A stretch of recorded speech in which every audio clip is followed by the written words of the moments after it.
And we got the old step deck out today. First time I've used the trailer in a couple months. We're gonna go load a water truck.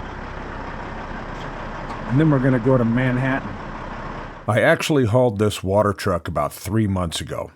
This was one of the first videos I'd been working on, and there are a few things I want to include now that I didn't film then. When I bought this step deck trailer in 2018, I purchased a ramp kit for it and had it installed by the dealer that I bought it from. It included the cleats on the rear of the trailer and the cleats on the rear of the upper deck, but just one set of ramps. It worked perfect for loading farm equipment.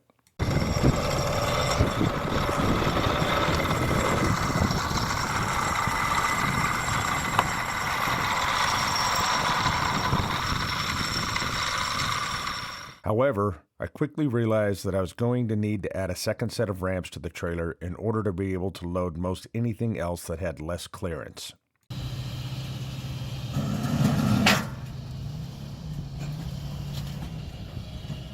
In March of 2019, I found a second set of ramps sitting in a friend's scrap pile, but they were pretty torn up.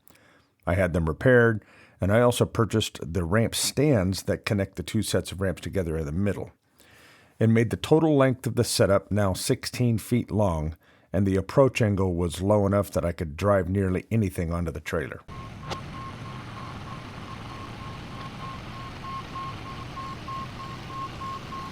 Each ramp is rated to hold 23,500 pounds per axle, and that's plenty enough to support anything I ever plan on hauling. All right, let's get back to the water truck and our trip to Manhattan. My name is Jupiter. I drive a truck. I own the truck I drive, and that's why I called my company Jupiter Trucking. Join me, and I'll take you along on some of the different things I end up doing to make a buck with a truck.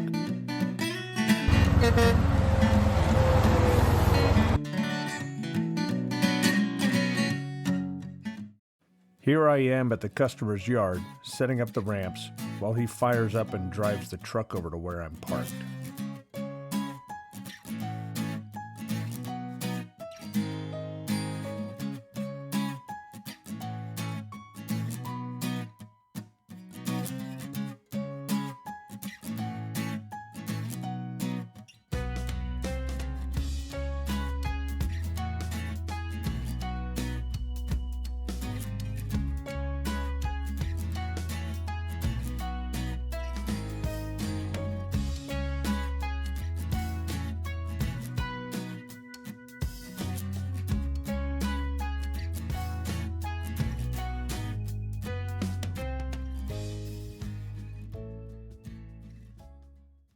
Not exactly what I would call a water truck, but I guess it is. Not even really sure what it is. But we'll move it. That's what we get paid the big bucks for. Heading out early this morning. About a 3.5 hour drive to get to Manhattan. So we're fired up, getting warmed up, and we're gonna go see what the big city has to offer us. Located about 50 miles north of Tonopah, Manhattan was originally founded in 1866 when silver was discovered, but the town faded away around 1871. Then, in 1905, gold was discovered by a couple men looking after cattle. In 1906, when word of the gold discovery spread, the population grew from several hundred to over 4,000 residents within just a few weeks.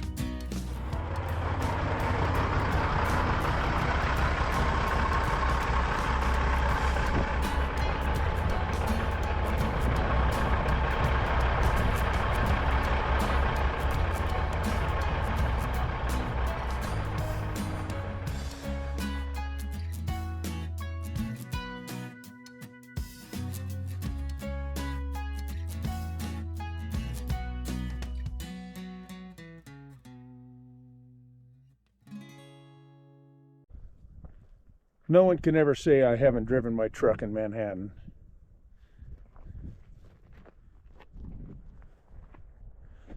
They're doing exploratory drilling up in the hills over there, pulling samples and then assay it to see what gold remnants there are.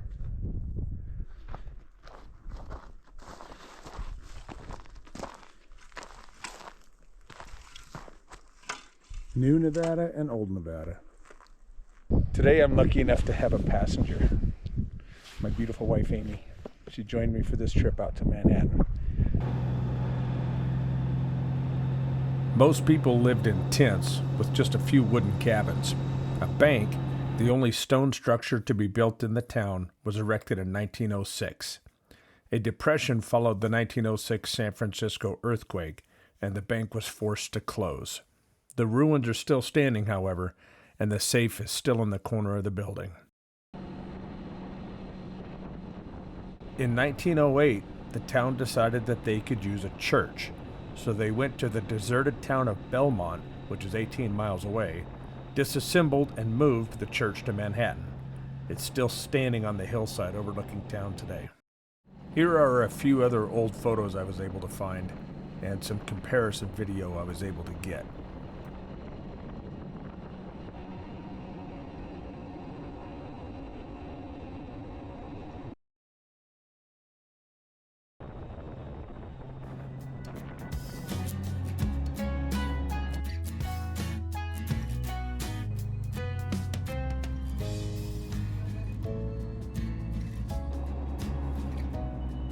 There are some really neat mining ruins, but most of the buildings from 125 years ago are long gone. Manhattan is considered a living ghost town because there are still around 125 full-time residents.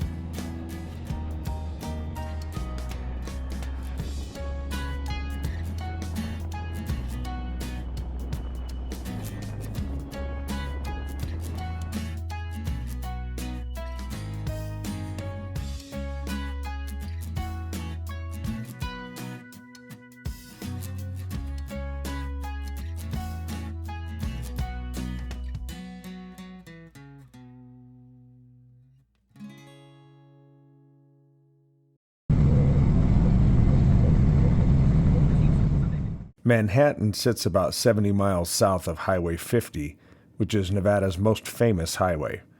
Named the loneliest road in America by Life magazine in 1986, it mostly follows the old Pony Express Trail across Nevada. One of the most famous towns along Highway 50 is Austin.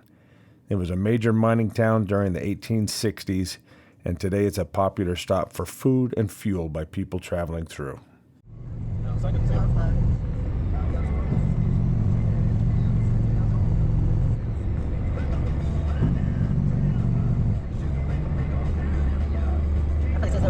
Yeah, that guy's a character. Yeah.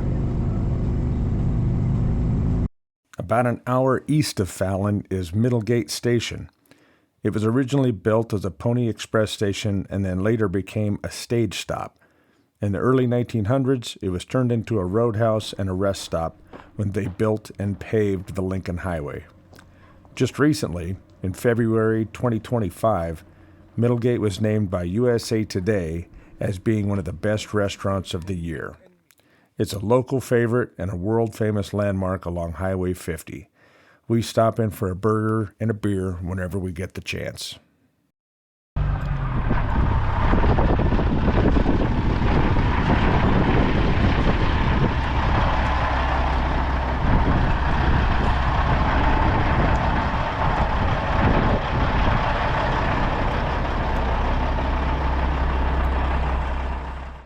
Well, I hope you guys liked that video. If you do, please share it. Leave a comment down below. Maybe someone else might like it too. The Western history is just really fascinating to both of us. You know, old mining camps, old ghost towns, wagon trails, Pony Express trails, the Overland Stage Route came through here. The Immigrant Trail came through here. There's so much Western history that it's a lot of fun, And Nevada's really unique in that we've got a very dry climate, so a lot of stuff is really well preserved, and things don't become overgrown very quickly at all. So, all right, hope you guys had a good weekend. Have a good weekend. It's coming up here, and we will see you on the next one. In the meantime, keep the bugs off your glass and the bears off your ass. We'll catch you on the flip-flop.